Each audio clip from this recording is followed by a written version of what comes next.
आज कपाटात हे जुने इयरिंग सापडले.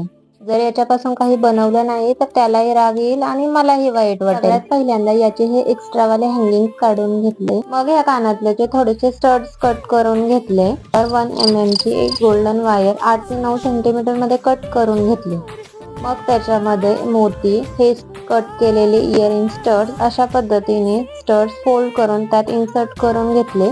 वरून अजून एक मोती एक्स्ट्रा ऍड केला. हे इयरिंग स्टड एका स्ट्रॉंग ग्लूने स्टिक करून घेतले. वरच्या बाजूने ही इयरिंग अशी इयरला अडकवता येईल अशा पद्धतीने फोल्ड करून घेतली. स्टोन चेनचे स्टोन सेपरेट करून ते कानातल्यावरती अशा पद्धतीने स्टिक करून घेतले. चले जब हवा